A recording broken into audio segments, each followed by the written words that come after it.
इस बात अपने जीवन में सदा उतार करो। घर में अगर तुलसी का क्यारा है तो तुलसी महारानी हमें ये बता देती है कि हमारे घर में सुख आने वाला है कि दुख आने वाला है। जैसे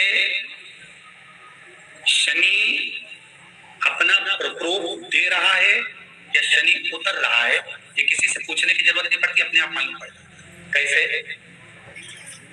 शनि कथा अगर आपने सुनी हो तो उसमें व्याख्यान आता है शनि कथा में, पांवों की चप्पल बार बार टूट रही हो, कमर से नीचे जो वस्त्र पहने हो वो फट रहे हो, कहीं पजामा है, धोती है, आदि वस्त्र हैं, कपड़े हैं, वो अपने आप फट, आज के जमाने में तो फटे फटाए पहनते हैं लोग फैशन में, उसकी गारंटी नहीं है, उसका वर्णन नहीं करा। जब पहनते हम समझ जाते हैं तो शनि तो ऑलरेडी लग गई। जब उनका घुटना घुटनी सब फटा हुआ दिखता है तो उसमें लग जाता है कि शनि पहले से लग गया बापड़ा, उनके पहने से तो मालूम पड़े। शनि का नियम है, शनि कथा कहती है पांव की चप्पल बार बार टूट रही हो, घिस रही हो, पत्ती टूट रही हो, कुछ कर रही हो, और अगर कमर से नीचे जो वस्त्र पहने हो वो अपने आप फट रहे हो, समझ ले कि शनि पांव से प्रवेश कर रहा, मतलब अपनी प्रखरता शनि दिखा रहा। किसी मंदिर में गए महाराज और वहां जाने पर चप्पल चली गई तो समझ लेना शनि की कुदृष्टि अब पड़ना बंद होना चालू हो। कितना सुंदरता है महाराज। जूता चप्पल आज के जमाने में तो फैशन हो गई साहब, घर की चप्पल अलग होती है, बाहर की चप्पल होती है। लोग घर में चप्पल किचन तक में पहन के जाते हैं। अरे पानी ले जाओ सीओर से, रसोई घर में लोग चप्पल पहन कर जाते हैं, जहां भगवान का प्रसाद बन रहा है, जहां अन्नपूर्णा निवास कर रही है, और पूछो तो किचन की चप्पल है तो माथे पे रख लो। तो अपनी माँ को जरूर देखना है, वो बूढ़ी माँ कितनी बार किचन में चप्पल पहन कर गई, मुझे जरूर फोन कर बताना। बूढ़ी माँ रसोई घर में आज भी बिना चप्पल के जाती है, और बउवन की कहीं एड़ी नहीं फट जाए, ठंड नहीं बैठ जाए, इसलिए ये रसोई घर तक में चप्पल पहन कर जाती है। सूर्य नारायण की कथा पढ़ना, शनि महाराज की कथा पढ़ना, और गरुड़ पुराण की कथा पढ़ना। जिन जिन कथाओं का व्याख्यान करें उसको पढ़ना जरूर हो। क्या लिखा है? घर के अंदर जब चप्पल जाती है, रोग, बीमारी, कष्ट, तकलीफ चालू हो जाती है। तुमने चप्पल क्यों पहनी? ठंड नहीं बैठ जाए, रोग नहीं बैठ जाए। घर के अंदर उतना बढ़ गए, एक कालीन बिछा दो, एक दरी बिछा दो, मोटा आसन बिछा दो, जिस पर तुम चल लो। जरूरी है, कई कई लोगों को हमने ये भी देखा कि कालीन पर भी चप्पल पहन के चलते हैं,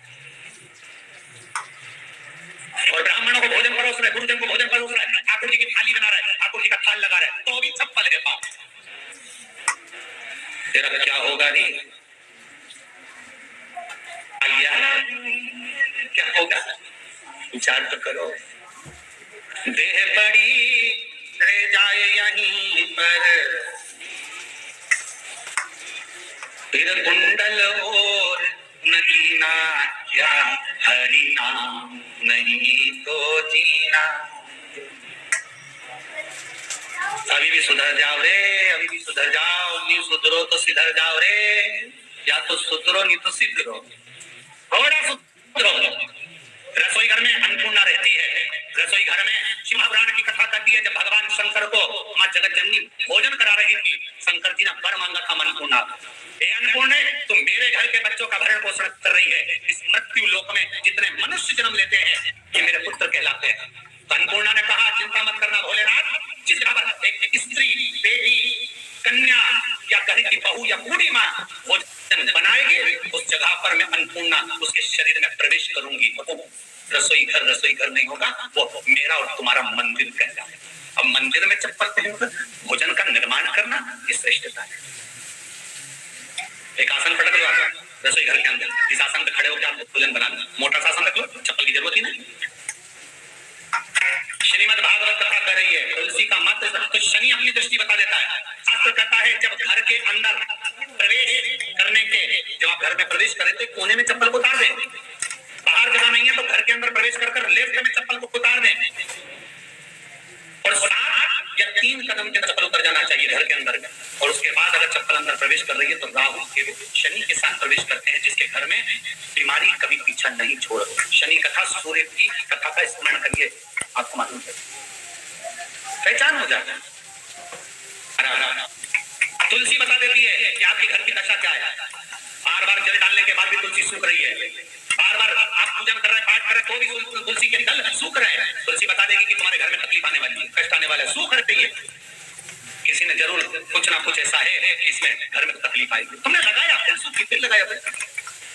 तुलसा महारानी बता देती है कि कष्ट है, और जिस गमले की तुलसा घेर घमोर हो, फलित हो, आनंद में हो, तो उस घर में फिर दुख नहीं आता, समृद्धि की खुद बढ़ती चली। जिन शंकर भगवान को आप जल चढ़ाते हो, जिन ठाकुर जी से आप लाड लगाते हो, जिन भगवान कृष्ण का आप स्मरण करते हो, राधा रानी का नाम जाप करते हो, जिस परमात्मा का आप भजन कर रहे हो, कीर्तन कर रहे हो, नाम जाप कर रहे हो, नाम स्मरण कर रहे हो, उससे तुम्हारा एक संबंध होना चाहिए, एक रिश्तेदारी होना चाहिए।